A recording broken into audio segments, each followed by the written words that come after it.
Hello everybody. I just got my squiggle in yesterday, so I figured this would be a good opportunity to make a demonstration of the floating washer system, as well as an explanation of how to tune it slash fix undersized bushings, which is the only pro of this system. So let's start by disassembling it. This knife is a pain to tune, even though floating washer systems are generally alright to tune. It just sucked. It sucked because the channels are so thin for such a thick blade. It's very annoying. But I will take the scale off. There we go. And now we can see that the floating washer system works with, instead of the bushing going against the washer, the bushing actually sits directly against the handle, and then the washer sits around the bushing. So when assembling it, it actually goes bushing, washer, blade, washer. Right? Then this is the one I just took out, right? I hope so. Or was it this one? It was this one.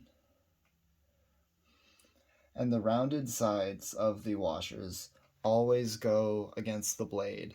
If you look at it, one side will be shinier and slightly more rounded, one side will be flatter and have a flatter texture to it. The flatter ones always go against the handle, the polished always goes against the blade. Now, obviously, with an oversized bushing, you just tune the bushing like you would tune a normal bushing, right? Place it flat against the sandpaper and put your finger on top of it. Do gentle, small circles. For an undersized bushing, you can do the same thing with a washer in order to make it not undersized anymore. And I'm not going to actually do it, but you do that the same method. You place it down on the thing, put your finger on it, move it around. Make sure to sand the flat side, not the polished side. Unless it's sticking at only particular points, then you can take some super high grade sandpaper and polish the polished side as well. But if it's like a consistent stick, like just an undersized bushing, you're going to want to sand the flat side. And be careful, obviously, because you can go over. It's the same deal. You just sand a little bit, test it, sand a little bit, test it. But that's how you take care of that. And that's what the floating washer system looks like under the hood. So, yeah.